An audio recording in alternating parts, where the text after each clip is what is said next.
Hello అండి, welcome to Keerthi's dairy. ఈరోజు మన ఛానల్లో గులాబ్ జామున్ ఎలా ప్రిపేర్ చేసుకోవాలో చూసేద్దామండి. స్టెప్ బై స్టెప్ లాస్ట్ వరకు చూసేయండి. బిగినర్స్ కూడా చాలా ఈజీగా ప్రిపేర్ చేసుకోవచ్చు. ఫస్ట్ అయితే ఒక వెడల్పుగా ఉన్న ప్లేట్ కానీ బౌల్ కానీ తీసుకొని అందులోకి instant gulab jamun mixing powder దొరుకుతుంది కదండి. సో అదైతే మీ క్వాంటిటీ తగ్గట్టు తీసుకోండి. నేను 1.5 కప్ తీసుకున్నాను. సో ఇందులోకి కొద్దిగా వాటర్ కానీ మిల్క్ కానీ యాడ్ చేసుకుంటూ ఉండలు లేకుండా నీట్గా సాఫ్ట్గా మిక్స్ చేసుకోండి. మరీ చపాతీ పిండి అంత గట్టిగా కాకుండా సాఫ్ట్గా మిక్స్ చేసుకోవాలండి. పిండి సాఫ్ట్గా ఉంటేనే గులాబ్ జామున్ సాఫ్ట్గా జ్యూసీగా ఉంటుంది. సో ఎప్పుడైతే స్టవ్ ఆన్ చేసుకొని ఒక ప్యాన్ పెట్టుకొని అందులోకి షుగర్ యాడ్ చేసుకోండి. మీరు ఎంతైతే క్వాంటిటీ పిండి తీసుకున్నారో దానికి డబుల్ క్వాంటిటీ షుగర్ యాడ్ చేసుకోండి, లేదంటే కొంచెం తగ్గించుగానే యాడ్ చేసుకోండి. సో నేనైతే 2.5 కప్ షుగర్ యాడ్ చేసుకున్నాను. ఇప్పుడు ఇందులోకి కొద్దిగా వాటర్ యాడ్ చేసుకోండి. ఒక 2 కప్స్ వరకు వాటర్ యాడ్ చేసుకొని కొద్దిగా కలుపుతూ షుగర్ కరిగే వరకు కలుపుతూ ఉండండి. సో ఇవాళ బ్యూటీ టిప్ వచ్చేసి చాలామందికి ఐస్ కింద డార్క్గా అయిపోతుందండి, బ్లాక్గా డార్క్ సర్కిల్స్. సో అలాంటి వాళ్ళు ఒక కాటన్ తీసుకొని అందులోకి రోజ్ వాటర్ స్ప్రే చేసుకొని ఐస్ మీద ఉంచేసుకొని 10 to 15 మినిట్స్ అలాగే వదిలేయండి. లేదంటే అదే ప్లేస్లో కుకుంబర్ కూడా యూజ్ చేయొచ్చు. అండ్ ఎవరైనా ప్రోడక్ట్ ట్రై చేయాలి అనుకుంటే నేను డిస్ప్లేలో లాస్ట్లో ఒక ప్రోడక్ట్ డిస్ప్లే చేస్తానండి. అది ఆన్లైన్లో పర్చేస్ చేసుకొని ఒకసారి ట్రై చేయండి. రిజల్ట్ అయితే చాలా బాగుంది. ట్రై చేసి కమెంట్ చేయండి.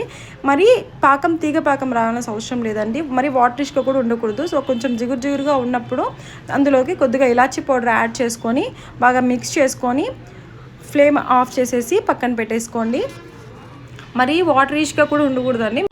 సో ఇప్పుడైతే ఇది పక్కన పెట్టుకొని మనం కలిపి పెట్టుకున్నాం కదండి పిండి. సో అది తీసుకొని బాగా సాఫ్ట్గా ప్రెస్ చేసుకొని చిన్న ఉండలుగా పట్టుకోండి. మనం ప్రెస్ చేసేటప్పుడు 2 చేతులకు మధ్యలో పెట్టుకొని కొంచెం ప్రెజర్ చేస్తూ రౌండ్గా బాల్స్ చేసుకోండి. సైజ్ అనేది కొద్దిగా చిన్నగా చేసుకోండి. ఎందుకంటే మళ్ళీ మనం ఆయిల్ ఫ్రై చేసినప్పుడు కొంచెం ఉబ్బుతాయి కదా.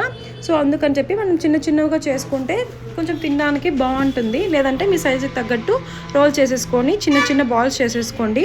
సో ఇప్పుడైతే ఒక ప్యాన్ పెట్టేసుకొని అందులోకి ఆయిల్ యాడ్ చేసుకోండి. లేదంటే మీరు ఇదే ప్లేస్లో గీ కూడా యాడ్ చేసుకోవచ్చు. గీలో కూడా ఫ్రై చేసుకోవచ్చు. సో ఇప్పుడైతే ఆయిల్ యాడ్ చేసుకోండి. సో ఆయిల్ వేసుకొని మరి ఆయిల్ ఎక్కువ కాకూడదండి, మీడియంగా వేడై ఉండాలి. అంటే మరీ తక్కువ కాదు, ఎక్కువ బాయిల్ అయ్యే వరకు పెట్టకండి. కొద్దిగా లైట్గా పిండి వేసి చూడండి, అది కొంచెం కింద బాగా బాయిల్ అయ్యి పైకి రావాలండి. సో అలా ఉన్నప్పుడు ఆయిల్ సో మనం బాల్స్ చేసి పెట్టుకున్నాం కదండి, అది వేసుకోండి. ఎందుకంటే అంత మీడియం ఫ్లేమ్లో ఉంటేనే మనకి అవి మాడకుండా విరిగిపోకుండా ఉంటాయండి గులాబ్ జామున్ బాల్స్. సో ఇవైతే కొద్దిగా వేసుకొని ఆయిల్ ఫ్రై చేసుకోండి.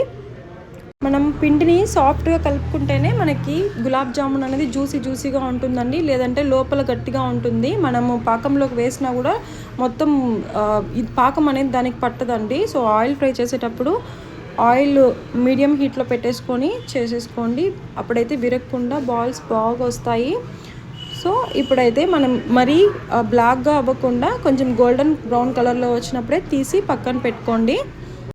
మరి మాడనివ్వద్దండి. ఇలా చేస్తేనే మనకి మళ్ళీ తర్వాత పాకంలో వేసిన తర్వాత అది కలర్ స్లోగా చేంజ్ అవుతుందండి. సో ఇలా మనం చేసుకున్నటువంటి బాల్స్ని తీసి పక్కన పెట్టుకోండి.